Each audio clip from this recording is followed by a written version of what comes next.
les saludamos, sean bienvenidas y bienvenidos a una nueva edición de Puntos de Vista. La Sala de la Cámara de Diputadas y Diputados desarrolló una sesión especial donde se analizó el tema de la seguridad ciudadana, la migración, la delincuencia y el combate al crimen organizado. Vamos a conversar acerca de ese tema con los diputados Lorena Fríes y Enrique Ly. Pero antes, como es habitual, revisaremos todos los antecedentes en la siguiente nota.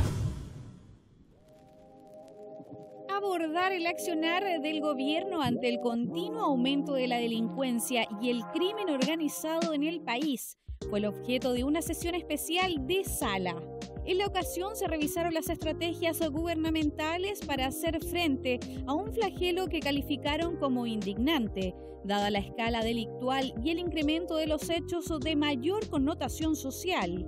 En representación del Ejecutivo expuso la ministra del Interior, Carolina Toá, quien indicó que el aumento de los delitos violentos se viene produciendo desde 2016, con un incremento de armas de fuego y una mayor frecuencia en la vía pública.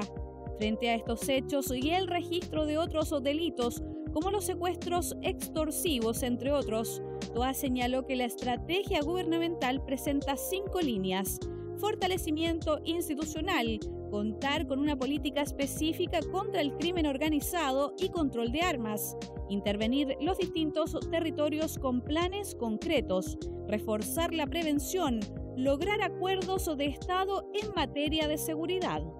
Culminando el debate, se aprobaron 6 resoluciones que piden al Ejecutivo, entre otras acciones, que se agilicen medidas legislativas para que las Fuerzas Armadas colaboren en el control del crimen organizado, el narcotráfico y otros delitos de mayor connotación social. Por otra parte, se solicita la creación de una agencia de inteligencia criminal, así como concretar un comando de élite y la articulación en la cooperación internacional para combatir el crimen organizado transnacional. Y teníamos ahí los antecedentes de esta sesión, el detalle justamente de lo que ocurrió en ella. Y vamos a conversar acerca de este aspecto con la diputada Lorena Fríes, que gentilmente nos acompaña. Diputada, gracias por estar con nosotros en esta edición de Puntos de Vista. Gracias por la invitación. Diputada, conversemos acerca de este tema porque, bueno, no es nuevo el debate respecto de la delincuencia, de los delitos de alta connotación social y del crimen organizado. Sin embargo, en esta oportunidad hubo no solo un diagnóstico por parte del gobierno, sino que también se dieron a conocer líneas de acción en lo que se está trabajando y que da la impresión de que algunos sectores estiman de que es muy poco o de que son medidas insuficientes para hacer frente a la problemática que estamos atravesando. ¿Cuál es su óptica? ¿Cuál es la mirada que tiene respecto al tema? Bueno, yo creo que no se puede negar que han habido avances sustantivos en términos de tener a un Estado con las capacidades para enfrentar esta nueva dinámica criminal, que además produce una percepción, digamos, de miedo, angustia, temor, porque se trata de delitos muy graves como son el homicidio, el secuestro extorsivo, homicidio sicariato, etcétera, que es lo que la gente además le produce ese temor. Y en ese sentido me parece que el diagnóstico que lo ha venido dando el Ministerio del Interior cada cierto tiempo con sesiones especiales, también da cuenta de que hoy día estamos en condiciones de enfrentar esta situación, que no vamos a ver los resultados el día de mañana, pero ya hay ciertos avances, ¿no es cierto?, como se mostró respecto de cómo ha bajado el ingreso ilegal de las personas migrantes, cómo se ha mantenido y ha bajado un poquito la tasa de homicidio, solo que es comparado un trimestre, un año con el año anterior. Ahora vamos a ver qué pasa más adelante. En la inversión, en las policías, en fin, también ha ido dando resultados a través, por ejemplo, del Plan Calle Sin Violencia, que agrupa, ¿no es cierto?, 45 comunas que tienen una situación compleja desde el punto de vista de la seguridad. Hoy día contamos con normas, se ha creado y se está creando institucionalidad en materia de seguridad aquí en el Parlamento, pero también los Consejos Nacionales de Seguridad Pública, el Consejo Nacional sobre Crimen Organizado, que van integrando a todos los actores, y me parece que esa es una buena forma de ir enfrentándolo. ¿No es cierto entonces esta afirmación de que no se ha hecho nada o de que lo que se ha hecho es prácticamente muy poco respecto de lo que se necesita? Sabemos sí que el tema es a gran escala, pero no es cierto que ha habido una inacción por parte del Ejecutivo. O sea, piense usted que más de 30 proyectos, si uno suma también lo que ha hecho el Parlamento, son 51 proyectos en estos 2 años en materia de seguridad, quedan otros por sacar. Y desde luego que uno no le puede decir a la gente, mire, lo hemos hecho y lo hemos hecho todo bien, mientras siga existiendo esa percepción. Pero tampoco se puede caer en esta polarización de que lo hemos hecho bien todo o que no se ha hecho nada, porque la verdad es que no hace justicia. Hay que poner la pelota en el piso, y la pelota en el piso es que no teníamos un Estado preparado y hoy día tenemos un Estado en condiciones de enfrentar esta situación. Y eso de poner la pelota en el piso, digamos, atenerse a la realidad desde el punto de vista de las cifras y de todo lo que se está haciendo, ¿se puede en un momento como este? Se lo pregunto porque, bueno, falta todavía prácticamente 2 años, pero vamos a entrar en un periodo electoral, tanto municipal como cambio de gobierno, y seguramente este va a ser sí o sí el tema más fuerte que se va a debatir. ¿Es posible sincerar cifras o tomar las cifras con realismo cuando van a ser utilizadas en periodo de campaña? Es que yo creo ¿Cómo que se aborda eso? hay que insistir en eso, porque creo que uno de los graves peligros que estamos viendo en los temas de seguridad, pero no solo en los temas de seguridad, es rechazar la evidencia como fuente de toma de decisiones. Y me parece que eso, que ha sido un tema importante en Chile, donde si nos comparamos con otros países, Chile siempre nadie ha cuestionado las cifras oficiales. Y hoy día estamos empezando a cuestionar eso, y me parece que eso nos deja en el reino de la opinología y no necesariamente de la buena toma de decisiones. Entonces, ¿hay cifras? Sí. ¿Muestran que las medidas que se han tomado han ido reduciendo? Sí. ¿Es suficiente? Por cierto que no es suficiente, y por lo tanto hay que activar más esto. Ahora, el contexto electoral dificulta este tipo de toma de decisiones en base a evidencia, porque los alcaldes están sumamente presionados por la situación que viven en sus comunas, y es absolutamente entendible, pero en materia de seguridad hay que tener cabeza fría para tomar decisiones que después no vayan a ser, no nos vayamos a arrepentir. Si no tuviéramos este clima preelectoral o estas elecciones a puertas, ¿cree usted que el tema de las Fuerzas Armadas en la calle para controlar la delincuencia estaría, digamos, tan en boga? Quizá no. Yo creo que estaría en boga, porque es algo que lleva pidiendo la oposición desde el año pasado, en enero, cuando empieza la agenda de seguridad, digamos, con mucha fuerza, pero obviamente en un contexto electoral son salidas fáciles. Y además son salidas falaces, porque no podemos depositar en las Fuerzas Armadas una especie de varita mágica de que nos van a salvar, ¿no es cierto?, del crimen organizado. No ha sido así en otros países de América Latina, y el costo es muy alto porque eso no tiene retorno. Así que yo creo que el contexto electoral no nos hace bien, y a pesar de que no sea muy popular, vamos a tener que resistir, digamos, esta diátriba, esta retórica de que nos van a venir a salvar las Fuerzas Armadas. Por supuesto pueden colaborar, estamos discutiendo proyectos, pero no pueden ser un actor normalizado dentro de la democracia. Ahora, dentro de las medidas de las que hizo referencia la ministra Toá, habló de varias que sí o sí involucran, digamos, recursos por parte del Estado. Sí.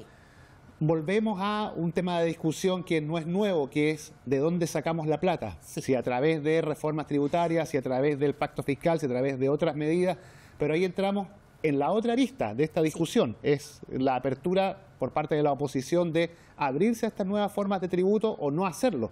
Sí. ¿Qué hacemos en ese caso? Bueno, yo creo que ese es un tremendo punto ayer que puso la ministra, porque ¿por qué estamos pensando en que las Fuerzas Armadas tienen que salir? Y es básicamente porque no tenemos dotación suficiente de carabineros para enfrentar esta situación. Falta también especialización en carabineros, y eso requiere fondos. El año pasado, en la mesa de seguridad, que después la oposición se salió de esa mesa, la ministra Toá planteó la necesidad, ¿no es cierto?, de reforzar carabineros, con la idea de que ingresaran civiles a suplir las labores administrativas de Carabineros. Por cierto, eso tiene un costo alto. Y la oposición no estuvo dispuesta a incorporarlas en ese entonces en lo que era la reforma tributaria. Y entonces hay que preguntarse, bueno, ¿quieren seguridad? No quieren seguridad. ¿La quieren como prioridad? Ninguna de estas medidas, ninguna es gratuita, requiere gasto fiscal. Y en ese sentido la gran pregunta es, efectivamente es una prioridad para la oposición reforzar las policías, y ahora con lo que pasó también con el director de la Policía de Investigaciones, bueno, también vuelve la pregunta sobre cómo hacemos que las fuerzas policiales tengan los mecanismos de control que nos aseguren que nos están protegiendo y no que se están traficando influencia o están generando cuestiones que son graves para la ciudadanía. Sí, la última pregunta la vinculo con el tema anterior. ¿Falta altura de mira, falta responsabilidad política para analizar este tema o lo que sería peor, se está privilegiando un horizonte electoral para discutir el tema de la delincuencia? Absolutamente. Yo creo que algún día tendremos que discutir si los 4 años son suficientes, porque la verdad es que, y además los 4 últimos años hemos tenido elecciones todos los años, y yo creo que la dinámica cada vez más se vuelve electoral como una forma permanente de hacer política y no necesariamente una forma de contribuir con reflexión, con debate democrático y con la pelota en el piso, es decir, basado en evidencia para las decisiones que hay que tomar. Diputada Lorena Frías, le agradecemos el haber conversado hoy con nosotros en esta edición de Puntos de Vista. Muchas gracias. La conversación, el diálogo, la actualidad, la contingencia, la seguimos revisando.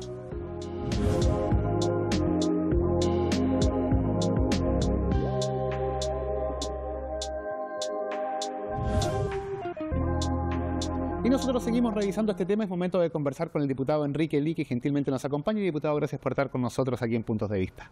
Muchas gracias a ustedes por la invitación. Diputado, conversemos acerca de este tema. Es sí o sí la prioridad o la preocupación más grande que tiene la gente en todo el territorio nacional y, por qué no decirlo, en su zona, en la zona que usted representa, al norte del país, es una realidad incluso más compleja todavía por la cantidad mayor de, por ejemplo, población migrante que existe. ¿Cuál es el diagnóstico que usted hace hoy por hoy de este tema tan complejo como es la delincuencia? Bueno, se lo puedo asegurar, Guillermo. Es la prioridad, fue la prioridad al comienzo de este periodo legislativo y de gobierno. Sigue siendo la prioridad y la explicación, claro, es porque Arica tiene 2 fronteras. Tiene frontera con Perú y por Bolivia y por lo tanto por ahí es donde hay mayor ingreso de migrantes, hay un descontrol migratorio además asociado. Y estamos sufriendo hace ya bastante tiempo los embates y las consecuencias de este descontrol migratorio. Crímenes que no conocíamos, de una agresividad de verdad que conmueve el alma, personas enterradas vivas, torturadas, secuestros que no conocíamos en Chile. Y bueno, en la contraparte, un gobierno y autoridades en general que no hemos sido capaces, me incluyo siendo además de oposición y no siendo parte del gobierno, pero me incluyo que todos deberíamos estar encontrando hoy día soluciones y lo que estamos viendo es que la situación ha empeorado. Así es que solamente decirte con mucho dolor, además, lo dije en algún minuto también a los colegas, Arica es un territorio que fue incorporado a Chile el año 1929, un día 3 de junio se firma un tratado de Lima que incorpora definitiva y pacíficamente Arica a territorio nacional, orgullosamente chilenos, hay que decirlo. Pero, ¿qué significa eso? Que el Estado entonces administra la solución de nuestras necesidades. ¿Cuáles son las principales necesidades que tiene una población? La salud, por ejemplo. Y resulta que una fracción importante de ariqueños tiene que ir a buscar esas necesidades, a satisfacer esa necesidad a Tacna, a Perú, a otro país. ¿Cuál es la otra gran necesidad que tiene la población? Seguridad. Y resulta que los ariqueños van a Tacna porque se sienten más seguros en otro país, en Perú, que en su propio país. Y en ese sentido, diputado, ¿cuáles son los datos objetivos? Porque sabemos que la criminalidad o la delincuencia, particularmente en la zona de Arica, en el norte del país, es diferente a la zona centro-sur, o a la capital, a Santiago, las, digamos, grandes ciudades como Valparaíso, Concepción, las grandes urbes. ¿Cuáles son los datos objetivos numéricos que usted tiene de la zona que representa? Bueno, le agradezco la pregunta, porque muchas veces se habla de la sensación de inseguridad. Mire, Guillermo, el año 2022, Arica fue la comuna donde hubo más homicidios en Chile, solamente superada por la comuna de Santiago. Fíjese lo importante. Y si dejamos el 2022 y nos vamos al 2023, donde debiera haber una mejora, ¿no es cierto?, con un gobierno que debió haber hecho una intervención radical sobre este problema, fíjese que la región de Arica y Parinacota fue la región donde hubo mayor índice de homicidios, con una tasa de 7.3 por cada 100.000 habitantes. ¿Y quién la siguió? La región de Tarapacá, con una tasa de 7.0 por 100.000 habitantes. Y en tercer lugar, ¿quién estaba? La región de Antofagasta, con 4.3 por 100.000 habitantes como tasa de homicidio, que es algo objetivo, no es cualquier crimen. Entonces, la pregunta es, ¿el Estado chileno, administrado por el gobierno actual, está abandonando el norte? Sí, para allá iba justamente porque en la sesión que se realizó en la sala, la ministra dio cuenta de una serie de medidas que se estaban tomando, planes que se están implementando. ¿Funciona eso? ¿No funciona? ¿Funciona para algunas partes del país? ¿Para el norte en particular no? ¿Cómo lo ve usted? Bueno, las cifras que acabo de entregar son bastante objetivas. No podemos inventar vidas humanas, vidas que se están perdiendo. Por lo tanto, claramente no está funcionando la intervención. Por otro lado, cuando debutó el mecanismo estrella del gobierno, que era la reconducción, se dijo que se estaba llevando a cabo correctamente. Pero usted, ¿cómo mide la reconducción? Eso no tiene un registro. Le preguntaba a la Policía de Investigaciones, le preguntaba a personal del Ejército, y no hay una forma fidedigna de medir reconducción. No hay una forma fidedigna de que usted diga, esto está funcionando. Finalmente tenemos que buscar los endpoints, es decir, las variables resultados, para poder decidir si esto está funcionando o no, y la tasa de homicidios no miente. La sensación de inseguridad que también se ha medido, resulta que también en todo Chile, las regiones que tienen mayor índice de inseguridad son las regiones de Tarapacá y Arica. Y nuevamente, ¿qué es lo que tiene de especial Tarapacá y Arica? Si históricamente no son regiones donde hayamos vivido mucha criminalidad. Lo que tienen de especial es que usted tiene el paso Colchane, tiene Chacayuta, no los pasos fronterizos propiamente tal, sino los alrededores de esos pasos, en donde pasan día a día centenas y centenas de migrantes usando niños como verdaderos pasaportes humanos, y un gobierno que ha sido condescendiente con esto por distintas razones. Diagnóstico hecho. ¿Cuáles son las alternativas? Algunos plantean militares a la calle para apoyar labores de seguridad. En el gobierno se resisten un poco a esa idea y dicen aumentar los recursos a través de nuevos impuestos, pacto fiscal u otras alternativas. ¿Qué hay que hacer? Bueno, en primer lugar, prevenir, y tomando en cuenta que una de las principales causas es el descontrol migratorio, bueno, el control migratorio entonces es la solución. ¿Cómo controlamos la migración? Yo soy de la idea de que usted puede poner tanques en la frontera y de alguna u otra manera los inmigrantes se la van a arreglar para llegar a Chile. Sea a lo mejor por desembarcos en las costas chilenas, ¿no es cierto?, a través de botes. Sucede en otras partes del mundo, podría perfectamente suceder acá si el control fronterizo terrestre se endurece, por ejemplo, con presencia de más militares. Por lo tanto, la solución va por del lado de la disminución de los incentivos a migrar. ¿Por qué vienen los migrantes a Chile? Porque saben que Chile tiene más beneficios. Porque no hay suficiente control, por ejemplo, frente a la oferta laboral ilegal. Hoy día en Chile cualquiera puede contratar un indocumentado y no pasa nada. No hay grandes multas.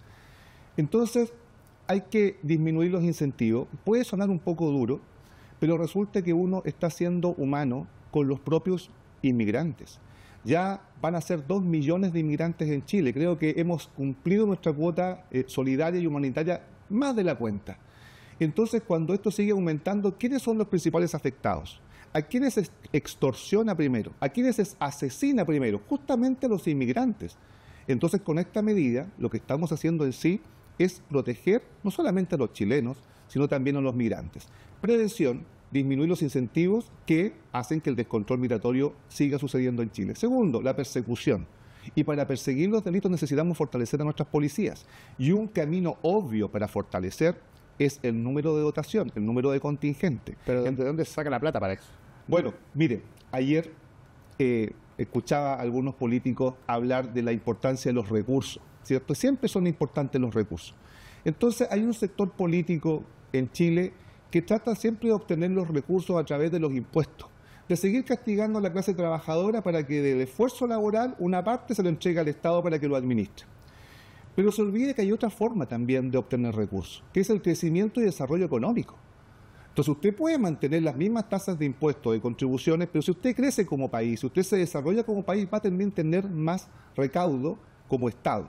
Ahora, ¿por qué somos tan reticentes a que el Estado siga castigando el esfuerzo de los trabajadores? Porque el Estado no ha demostrado ser un buen administrador.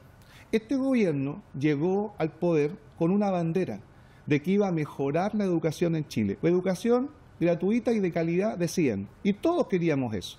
Y resulta que a 2 años y un poco más de gobierno, la educación en Chile no ha mejorado, ha empeorado.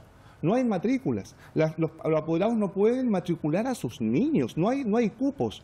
Y los que los matriculan en colegios y escuelas que no desean, que no quieren. ¿Para qué decir la calidad? La calidad que hoy día hay niños de 8, 9, 10 años expuestos a una educación sexual agresiva que los tiene mal en su salud mental, que tiene mal también a los apoderados de su salud mental. Creo que este gobierno no lo ha hecho bien y yo creo que además no basta que un diputado de oposición se los diga. Autoridades del propio gobierno han reconocido que no lo han hecho bien. El diputado, por ejemplo, de Rementería, hace un tiempo atrás, declaraba de que fue un error romantizar la inmigración. Bueno, es el propio gobierno que está reconociendo errores. Sí, diputado, para ir cerrando, porque ya nos está pidiendo el tiempo, ¿cómo hacer para que todas las medidas propuestas por oposición, propuestas por gobierno, exigidas, solicitadas por la ciudadanía, sean efectivas cuando estamos entrando nuevamente a un periodo electoral y seguramente el tema de la delincuencia y la seguridad ciudadana va a ser bandera de muchos en campaña, pero ¿cómo hacer de que esas, no sé, anuncios, promesas, lo que sea, se concreten y no queden ahí, como lamentablemente ocurre cuando están los periodos electorales? Bueno, nuevamente, Guillermo, le agradezco la pregunta porque soy uno de los diputados que puede decir orgullosamente que gané el cargo sin hacer ni una sola promesa. No hice promesa justamente porque el daño a la política es que la fe pública hoy día está en tela de juicio porque las promesas no se cumplen. Y muchos políticos para llegar al poder prometen mucho a sabiendas que no pueden cumplir. No pueden cumplir porque no son las competencias del cargo al que ostentan, no pueden cumplir por sus propias capacidades personales y finalmente cuando llegan al poder e incumplen, producen desesperanza en la gente y eso daña finalmente a la democracia. Entonces yo le pediría a la gente esta vez que independiente de su visión de sociedad, si son de izquierda, centro o derecha, elija a las personas que tengan las capacidades y las competencias para cumplir lo que ellos esperan de estos políticos. Y por otro lado, también pedirles que vean también su hoja de ruta, su trayectoria. Porque si son políticos que ya no han cumplido en el pasado, lo más probable es que tampoco cumplan en el futuro. Y eso es muy importante, es decir, fortalecer la fe pública en base a elegir personas que prometan menos, pero que demuestren más sus capacidades individuales y personales. Y todo esto dentro del respeto de una visión de sociedad. Es absolutamente legítimo disentir de lo que nosotros pensamos o esperamos de lo que el Estado debe entregar. Yo, por ejemplo, soy del grupo de personas que cree en las libertades de las personas. Y por lo tanto, creo que el Estado tiene que estar creado de forma eficiente y eficaz en su mínimo denominador. No creo en estados grandes, porque en estados grandes es donde puede aparecer el germen de la corrupción, se hace ineficiente, hay demasiada gordura, demasiada grasa, demasiada gente ahí viviendo a costa del esfuerzo de los trabajadores, de todos los chilenos. Pero bueno, eso lo tiene que decir cada persona en su foro individual, si quiere más o menos Estado. Yo más bien, más que en el tamaño del Estado, creo en la eficacia del Estado. Diputado Enrique Ly, le agradecemos el haber conversado hoy con nosotros en esta edición de Puntos de Vista. Muchas gracias, Guillermo.